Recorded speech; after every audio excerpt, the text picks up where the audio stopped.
Hello my dear ones. आज इस video में मैं आपको बताने वाली हूँ 12 ऐसे स्मार्ट वेज जिससे आप किसी को भी ना बोल पाएंगे। बहुत सारे लोग ऐसे हैं जिनको ना बोलने में बहुत दिक्कत आती है।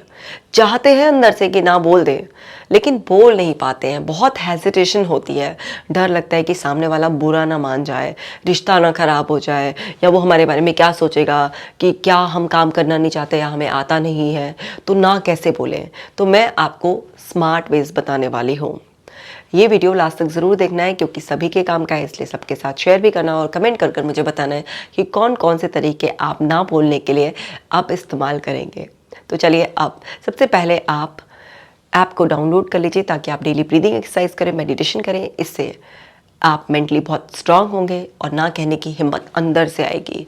डियर डिप्रेशन लेट्स ब्रेकअप, जो कि एक मास्टरपीस है, उसे ज़रूर पढ़ें और पढ़ाएं। तो चलिए आप सीखना शुरू करते हैं। एक तरीका होता है offer them a different approach, यानी कि उनको कुछ भी ऑल्टरनेटिव सुझा दें। जैसे मेरी क्लाइंट थी, उनके घर ना बहुत ज़्यादा मेहमान आते रहते थे, तो कभी भी हस्बैंड, मदर इन लॉ वगैरह लास्ट मोमेंट पे बोल देती थी 4-5 स्नैक्स इस तरीके के बना लो। तो मतलब उनके यहाँ पर एक आध स्नैक नहीं, ऐसे मतलब वैरायटी होनी चाहिए, 4-5 स्नैक्स इस तरीके से होने ही चाहिए। अब उनका घर क्या था कि वैसे हाउस हेल्प वगैरह सब थी, एक अच्छा खासा वेल ऑफ फैमिली थी, लेकिन उनके घर में किचन जो थी वो बहू ही मेनली संभालती थी और उनकी इमेज भी बहुत अच्छी गुड बहू की थी। लेकिन वो इतना अपने आप को किचन में इन्वॉल्व नहीं करना चाहती थी। वो अंदर से चाहती थी कि मैं ना बोलूं, लेकिन कुछ तो शुरू से ना नहीं बोला और कुछ उनकी अब इमेज ऐसी बन गई तो उनको बहुत हेजिटेशन होती थी। और उनके यहाँ एक आध स्नैक्स से काम नहीं चलता था। उनके यहाँ यह है कि कोई आ रहा है तो 4-5 स्नैक्स इस तरीके से बनेंगे। तो बहुत परेशान थे इस बात पे और बहुत अंदर घुट रही थी। तो जब उन्होंने मुझे बताया तो मैंने उनको बोला कि आप क्या करो, जब भी इस तरीके से आए तो आप ना इस तरीके से ऑफ़र कर दिया करो कि मैं एक स्नैक बहुत अच्छी तरीके से बना सकती हूँ, अभी हम ये जो 3-4 और स्नैक्स है इसको ऑर्डर कर लेते हैं। तो आप डायरेक्टली ना नहीं करो कि मैं 4-5 नहीं बनाऊँगी इस तरीके से। आप उनको ये बोलो भाई इतना ज़्यादा नहीं बनेगा मुझसे, अरेंज कर लो। और जिसमें कि आपके पास कोई पैसे की भी कमी नहीं है ना, आ जाएगा। और उतना आपके पास शॉर्ट पीरियड ऑफ टाइम होता है, आप अननेसेसरी ओवरवेल्म फील करते हो, एग्जॉस्ट हो जाते हो। तो इस तरीके से आप ट्राई करके देखो और अपनी बात को सही तरीके से रखना सामने।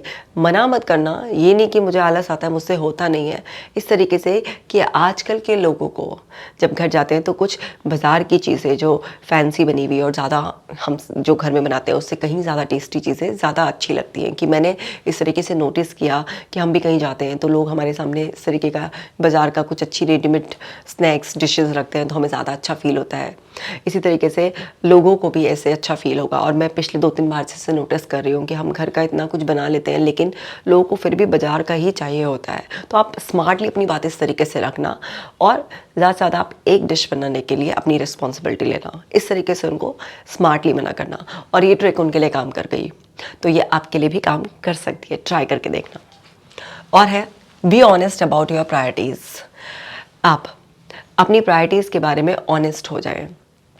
कोई भी इंसान आपको कुछ भी काम बता रहा है, आप उसको डायरेक्टली ना नहीं कर पा रहे हैं, लेकिन आप अपनी प्रायोरिटीज़ लिस्ट उसको गिनवा सकते हैं कि अभी आपके पास प्रायोरिटी पर ये काम है और ये काम आपके लिए बहुत ही ज़्यादा इम्पॉर्टेंट है और आप इसके लिए माइंडफुल हैं। अगर ये टाइम पर पूरा नहीं हुआ तो इसके बहुत सारे नेगेटिव कॉन्सिक्वेंसेस आपको बियर करने पड़ेंगे। तो आप अपना प्रायोरिटी ये काम कर कर फिर दूसरे काम को जो बताया जा रहा है उसको इम्पोर्टेंस देंगे। तो आप डायरेक्टली ना नहीं करें कि मैं ये काम नहीं करूँगी, आप सिर्फ अपनी प्रायोरिटीज़ उनको बता रहे हैं और प्रायोरिटीज़ के अकॉर्डिंग ना काम करने के कॉन्सिक्वेंसेस भी आप उनको बता रहे हैं। तो ये भी एक स्मार्ट तरीका होता है ना कहने का। तीसरा है यूज पोलाइट डायरेक्ट रिफ्यूज़ल। आप जो है ना इस तरीके से भी कह सकते हैं, काश मैं आपकी हेल्प कर पाती, काश मैं ये काम कर पाती, मुझे अच्छा लगता है इसको करने के लिए, बट जैसे लगाया और फिर उसमें कि मेरे पास अभी ये काम है या मेरी हेल्थ सपोर्ट नहीं कर रही है, कुछ भी इस तरीके से आप कह दें। तो इससे क्या होगा कि आपने बहुत ही पोलाइटली डायरेक्टली रिफ्यूज़ कर दिया, लेकिन आपने काश लगा के ना, काश मैं ये कर जाती, तो आपने अपनी एक स्मार्टली विलिंगनेस भी कि आप ऐसा करना तो चाहते थे but so and so reasons की वजह से आप नहीं कर पा रहे हैं। तो इसको कहते हैं स्मार्टली डायरेक्टली मना कर देना। नेक्स्ट देखते हैं हाईलाइट करंट वर्कलोड। आपके पास करंट जो रिस्पॉन्सिबिलिटी है, जो वर्क है, उसको आप हाईलाइट करो। अब आप अपनी प्रायोरिटी बताओगे तो लोग कई बार आपकी प्रायोरिटी चेंज करने के लिए आपको बोल सकते हैं, लेकिन अगर आप अपनी रिस्पॉन्सिबिलिटी, अपनी नीड, एक्चुअली जिस चीज़ पर आप काम करो उसी को बहुत हाईलाइट करोगे कि वो कितना टाइम कंज्यूमिंग है, कितना एफर्ट्स लगते हैं उसमें, कितना बॉडी और मेंटल लेवल पर आपको एग्जॉशन होता है, आप बहुत टायर्ड फील करते हैं, आपकी तो पर्सनल हॉबीज़ के लिए भी, रेस्ट के लिए भी टाइम नहीं बच रहा है, मतलब आप जो कर रहे हैं जिसको, उसी को बहुत ज़्यादा हाईलाइट कर रहे हैं। आप डायरेक्टली ना नहीं कह रहे हैं, लेकिन आप इनडायरेक्ट मैसेज दे रहे हैं कि भाई मैं फ्री नहीं हूँ आपके दूसरे काम को लेने के लिए, अभी मेरे पास करंट ही ओवरलोड है, आप ही शेयर कर लो मेरी रिस्पॉन्सिबिलिटी, मैं तो खुद ही बेचारा हूँ अभी। तो जब आप इस तरीके से हाईलाइट करने लग जाते हो तो सामने वाला फिर आपको जोर ही नहीं देता कि आप उसकी किसी तरीके से कोई मदद करें, वो आप पर काम लाद ही नहीं पाता। और है रिकमेंडर रिसोर्स।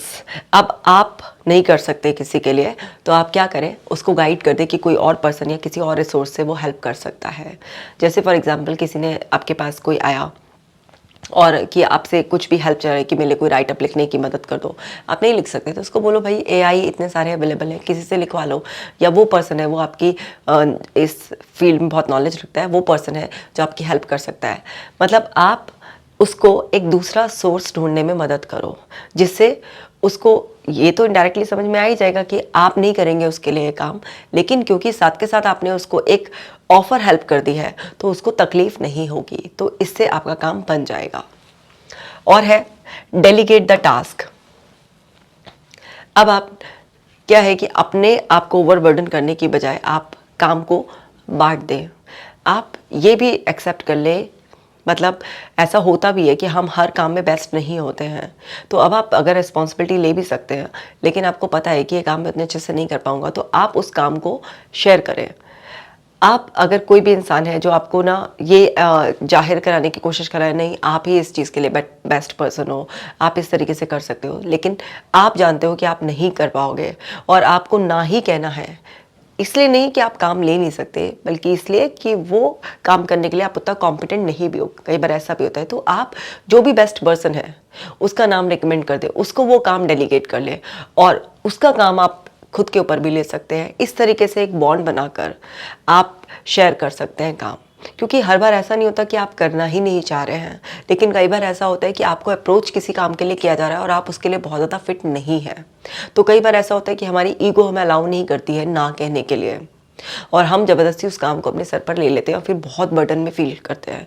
लेकिन आपको यहाँ पर अपनी उस ईगो को साइड में रखकर अपने साथ ऑनेस्ट होना है, और आपको लग रहा है कि आप उस काम के लिए उतना कॉम्पिटेंट नहीं है, फिट नहीं है, तो आपको उस काम को किसी कॉम्पिटेंट पर्सन को डेलीगेट करना है। अगर आप डायरेक्टली उनको नहीं बता सकते हैं तो आप अपने लेवल पर ही उसका डेलीगेशन करें, बट अपने आप को ओवरबर्डन ना करें। तो कई बार सामने वाले को ना, कई बार अपने आप को ही ना कर दें। Ask for clarification. जब भी कोई पर्सन आपको कुछ भी ऐसे काम बताता है तो उससे आप ना बहुत सारी डिटेल लीजिए, क्लैरिफिकेशन लीजिए और उसको इस तरीके से थोड़ी देर तक एंगेज रखिए कि जैसे आप बहुत ही ज़्यादा इंटरेस्टेड हैं और बहुत ही डिटेल में उस चीज़ को जानने के लिए एक्साइटेड हैं। अगर वो पर्सन पूछे भी कि इतना क्लैरिटी, तो आप उसको बोलिए कि मैं चाहता हूँ कि ये जो काम मुझे असाइन किया जा रहा है मैं इसको बहुत अच्छी तरीके से कर पाऊँ, इसलिए मैं क्लैरिटी लेने के लिए कुछ सवाल इस तरीके से पूछ रहा हूँ ताकि मुझे पता चले कि मैं इस काम को करने के लिए फिट हूँ भी या नहीं हूँ। जब आप इतना ज़्यादा क्लैरिटी लेने के लिए क्वेश्चनिंग करेंगे तो उस पर्सन को एक इल्यूजन क्रिएट होगा कि हाँ आप जेन्युइनली इस काम को करने में इंटरेस्टेड है। और फिर थोड़ी देर बाद अगर आप बोल देंगे कि मैं इस काम के लिए फिट नहीं हूँ, आप किसी और पर्सन को अप्रोच कर लीजिए, क्योंकि इतनी डिटेलिंग लेने के बाद मैंने अपने आप को समझा कि ये काम उतनी अच्छी तरीके से नहीं हो पाएगा, तो तब आप किसी पर्सन को ना कहेंगे तो उसको बिल्कुल भी पता नहीं चलेगा कि आप एक्चुअली इंटेंशनली उसको ना कह रहे हैं। उसको यही लगेगा कि आपने तो अपना बेस्ट दिया और आप बहुत ही जेन्युइन पर्सन है, उसको ना इसलिए कह रहे हैं ताकि उसका भला हो, बट आप स्मार्टली इस तरीके से ना बोल सकते हैं। और है take a moment before responding. आप एकदम से रिस्पॉन्ड ना करें, थोड़ा सा समय लगे। किसी पर्सन को बोलें कि मुझे थोड़ा सा टाइम दीजिए सोचने का, और सोचकर मैं आपको जवाब देता हूँ। अब आप सोचने में इतना टाइम ले लेंगे, बहुत लंबा समय ले लेंगे, तो सामने वाले को इनडायरेक्ट मैसेज चला जाता है, यार अभी तक कोई जवाब नहीं आया, इसका मतलब ना ही है। या फिर आप लंबा सोचकर जब जवाब दें उसको कि भाई ये काम किसी और से करवा लीजिए, अभी मैं फ्री नहीं हो पा रहा हूँ, या ये काम नहीं होगा, तो उससे भी सामने वाला इतने धीरे धीरे उस लॉन्ग गैप में एडजस्ट हो जाता है। तो एक ये भी तरीका है जिससे आप ना कह सकते हैं, क्योंकि कई बार कुछ लोगों को ना मुंह पे ना कहने में दिक्कत आती है, लेकिन वो साइलेंटली बीच तक ना कह देते हैं। और सेट ए क्लियर बाउंड्री। आपको अपनी एक बाउंड्री क्रिएट करनी है, क्योंकि आपके पास ऑलरेडी कुछ वर्क होता है, आपकी कुछ प्रायोरिटीज़ होती है, रिस्पॉन्सिबिलिटीज़ होती हैं, तो आपकी अपनी एक बाउंड्री सबको सेट करनी होगी, क्योंकि आप अपने आप को ओवरबर्डन नहीं कर सकते। तो आपको क्लियरली अपनी लिमिटेशंस के बारे में, अपनी बाउंड्रीज़ के बारे में दूसरे पर्सन को एक्सप्लेन करना होता है। अगर आप उसको अच्छी तरीके से एक्सप्लेन कर लेते हैं और आप अपनी बाउंड्रीज़ की रिस्पेक्ट करते हैं, तो सामने वाला आपको ओवरबर्डन नहीं करता। मतलब आप उसे ना नहीं कह रहे हैं, आप उसे बोल रहे हैं कि जितना आपके पास है अभी आप उसको कर लेंगे पूरा, उसके बाद आपका नंबर आएगा। तो यानी कि आप क्यू में है कि भाई आप इतना इंतजार कर सकते हो तो कर लो, और नहीं कोई ज़्यादा जल्दी है तो किसी और को अप्रोच कर लो। तो इस तरीके से जब आप बाउंड्रीज सेट कर कर बताते हैं लोगों को, तो लोग आपको ओवरबर्डन भी नहीं करते हैं और बुरा भी नहीं मानते हैं, क्योंकि आपने उनको वेटिंग में रख रखा है, क्यू में रख रखा है आपने उनको, और इससे आपके रिश्ते डायरेक्टली बिगड़ते भी नहीं किसी से। और है defer to a later time. आप टाल दीजिए कि अभी मैं अवेलेबल नहीं हूँ, इसको कल या परसों किया जा सकता है। आप देख लीजिए कि आपको उस पर्सन को ना कहना है और वो आपने सेंस कर लिया कि वो इतना वेट तो करेगा ही नहीं, तो आप उसको वही कि मैं ये काम ज़रूर कर दूंगा लेकिन अभी नहीं, कल परसों हो जाएगा, या उसको एक रीजनेबली ऐसा टाइम गैप दे दीजिए जिसमें वो वेट ना कर पाए। तो ये भी एक स्मार्ट तरीका होता है किसी काम को मना करने का। Propose a limited involvement. कई बार क्या होता है कि पूरी तरीके से ना करने में हमारा काम बिगड़ सकता है, रिश्ते बिगड़ सकते हैं। तो आप ना अपना एक लिमिटेड इन्वॉल्वमेंट शो करें कि हाँ, इनिशियली मैं आपका अरेंजमेंट में या किसी भी काम में मदद कर सकती हूँ, बट मेरा सपोर्ट इनिशियल लेवल पर ही रहेगा, या कुछ घंटे के लिए या एक सेलेक्टेड पोर्शन के लिए मैं आपको हेल्प कर सकती हूँ, उसके बाद आपको ये खुद ही संभालना है। इस तरीके से आप मिनिमम इन्वॉल्वमेंट से भी किसी को कंट्रीब्यूट भी कर सकते हैं और बीच में फिर अपना इन्वॉल्वमेंट हटाकर उस चीज़ से अलग भी हो सकते हैं। तो इस तरीके से भी आप स्मार्टली ना कह सकते हैं। Express confidence in their ability. आप उन्हीं की एबिलिटी में कॉन्फिडेंस भी शो कर सकते हैं कि आप बेकार ही मुझे अप्रोच कर रहे हैं, इसको करने के लिए तो आप खुद ही इतना कॉम्पिटेंट हैं और मुझे लगता है कि आप ही फिट हैं इसके लिए, आपके अंदर कॉन्फिडेंस है। आप उनके 2-4 जो अचीवमेंट्स हैं, जो भी उनकी कैपेबिलिटीज़ हैं, उनको याद दिलाकर उन्हीं को मोटिवेट कर दीजिए, और वो जो काम आपसे करवाना चाह रहे थे आप उन्हीं के अंदर मोटिवेशन भर दीजिए कि ये काम तो खुद ही करो, तभी आपका कॉन्फिडेंस बढ़ेगा, तभी आपका नाम होगा, तभी अच्छा रहेगा। इस तरीके से दूसरे को थोड़ा सा बूस्ट कर दो, और आप डायरेक्टली नहीं ना कर रहे हो, इनडायरेक्टली दूसरे के पावर्स बढ़ाकर आप ना कर रहे हो कि मुझसे मत करवाओ, खुद करो अपना काम। तो ये सारे क्या है, स्मार्ट वेज है। अब देखो, ऐसा नहीं है कि आप ना ये सारे स्मार्ट वेज का गलत तरीके से इस्तेमाल करने लगो। आप बिल्कुल ही जो है ना कभी किसी का कोई काम ना करो, सबको ना ना ना ना कह दो। अगर आपको लग रहा है कि कोई भी इंसान आपको ज़्यादा बर्डन करता है, यूज़ करता है, गलत तरीके से आपका इस्तेमाल करता है बिल्कुल, और आप पैसिव मोड में बहुत ज़्यादा रहते हो, आपको ना कहने में जेन्युइनली डिफ़िकल्टी आती है और सच में उस आपका काम ख़राब होता है, उससे आपको अच्छा फील नहीं होता, तब ये स्मार्ट वेज का आपको इस्तेमाल करना है। क्योंकि कोई भी चीज़ आप सीख जाओ और फिर उसको गलत तरीके से हर जगह इस्तेमाल करने लगो, वो भी सही नहीं होता है। क्योंकि इस तरीके के मेरे पास बहुत सारे इश्यूज़ आते हैं जहाँ पर लोग ऐसे बोलते हैं कि मैम मैं ना नहीं बोल पाती हूँ, सब ना मेरे ऊपर बर्डन डालते रहते हैं। तो मैंने सोचा चलो इस पर वीडियो बना देते हैं कि ना कैसे कहें। तो आपको कोई भी चीज़ जो आप सीख रहे हैं उसका सिर्फ और सिर्फ सही इस्तेमाल ही करना है। तो चलिए मुझे कमेंट सेक्शन में बताइएगा ये वीडियो कैसी लगी आपको, और शेयर ज़रूर कर दीजिएगा। चैनल को सब्सक्राइब कर लीजिए। मिलती हूँ नेक्स्ट वीडियो में। ख्याल रखना अपना।